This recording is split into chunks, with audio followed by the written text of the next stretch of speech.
Saya berpendapat, Demokrat berpendapat bahwa setiap tahun menurut saya gaji memang perlu dinaikkan. Mengapa dinaikkan? Karena setiap tahun pula ada kenaikan harga barang dan jasa. Itu yang disebut inflasi setiap tahun. Nah, kalau gaji tidak dinaikkan setiap tahun, maka sekian tahun kemudian sebenarnya penghasilan ASN kita, termasuk TNI, Polri, guru, dan pensiunan tadi akan menurun. Tentu tidak adil. Oleh karena itu bagaimanapun sesuai dengan kemampuan keuangan negara, fiskal kita jangan diabaikan, jangan dilupakan untuk menyesuaikan atau menaikkan gaji ASN, TNI, Polri, guru, pensiunan, dan lain-lain agar mereka masih bisa mencukupi kebutuhan sehari-harinya. Bagi kami itu penting, dan jika insya Allah nanti Demokrat makin kuat kursinya di DPR RI dan kembali ke pemerintahan, ini agenda perjuangan Partai Demokrat yang hendak diwujudkan agar sekali lagi rakyat kita memang meningkat taraf hidupnya dari hari ke hari, termasuk penghasilan ASN, TNI, Polri, guru, dan pensiunan. Mempertimbangkan nanti beliau yang akan mengumumkan pada saat RUU APBN-nya disampaikan. Kalau skema nanti kita diskusikan, kalau kita di Kementerian Keuangan lihat amplop besarnya, berapa kira-kira kebutuhannya, gitu ya.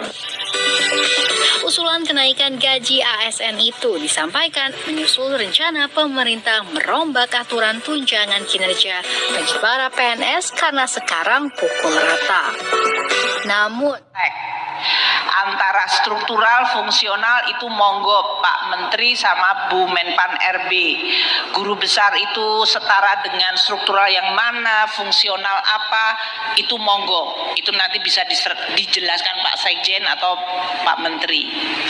Meminta kita untuk memberikan aspek keadilan dan penghargaan. Karena tadi guru besar yang 6,7 dibandingkan eselon 2 yang kalau struktural dan fungsional disetarakan tuh kira-kira sama, bedanya kan bisa 12 juta sendiri. Itu perlu dikoreksi.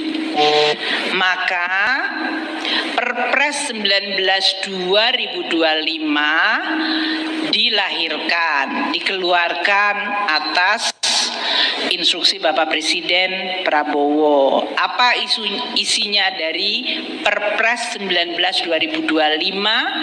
Menyangkut tukin kemen manfaat dari Perpres 19 2025. Mereka akan mulai mendapatkan tukin 31.066 dosen.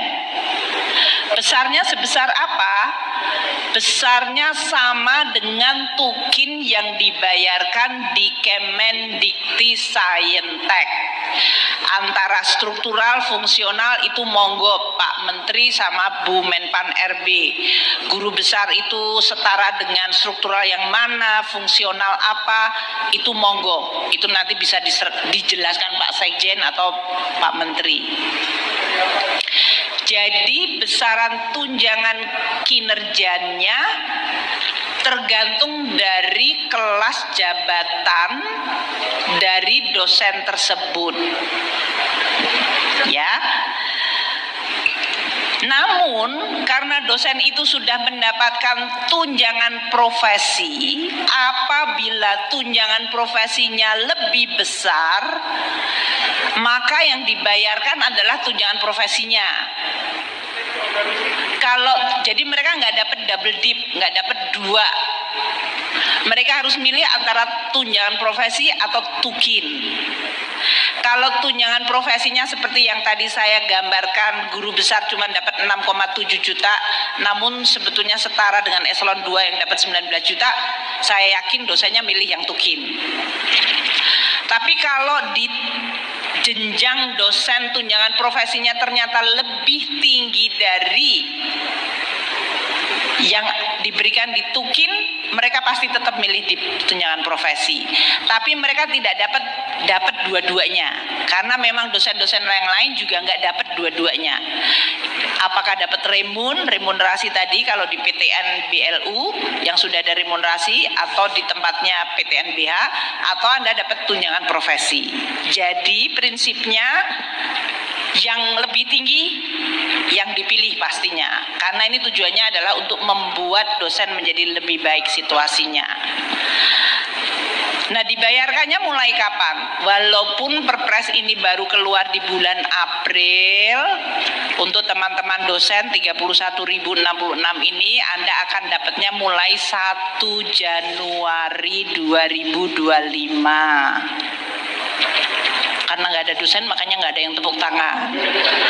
Mestinya Pak Menterinya yang tepuk tangan. Dan untuk itu kami sudah menghitung dampak anggarannya.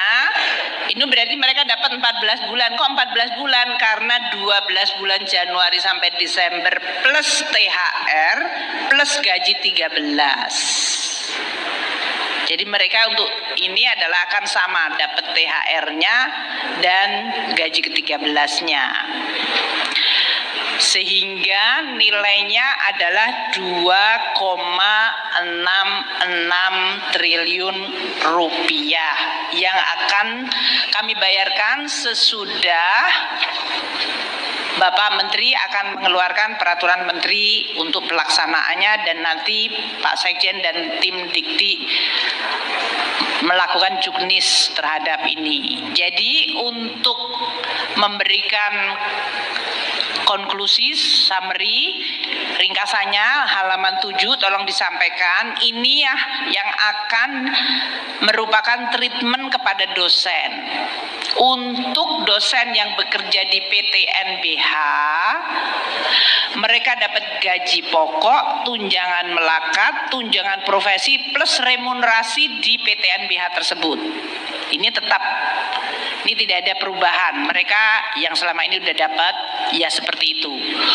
Untuk PTN BLU yang sudah menerapkan remunerasi, mereka juga ada gaji pokok, tunjangan melekat, tunjangan profesi, dan remunerasi dari BLU PTN tersebut. Tetap. Untuk BLU yang belum menerapkan remunerasi, mereka dapat tadinya gaji pokok, tunjangan melekat plus tunjangan profesi yang tadi nilainya mungkin lebih kecil. Sekarang dia dapat tunjangan profesi plus tukin. Gitu ya. Untuk PTN Satker yang tadinya gaji pokok, tunjangan melekat, tunjangan profesi, sekarang dia mendapatkan juga tukin. Dan untuk dosen lembaga layanan Dikti, dia yang tadinya gaji pokok, tunjangan melekat, tunjangan profesi, dia sekarang juga mendapatkan tukin. Prinsip tukinnya nanti dihitung seperti yang tadi saya sampaikan dari Kementerian Dikti untuk pembayarannya. Jadi dengan Perpres 19 2025 kami akan segera melakukan pembayaran sesuai dengan pembayaran tukin-tukin halaman 9 untuk menunggu Permendikti-Saintek yang akan ditetapkan mengenai ketentuan teknisnya untuk pembayaran tukin dosen tadi. Dan yang paling penting akan mendapatkan berapanya adalah tergantung dari kelas jabatan dan kriteria penilaian kinerjanya.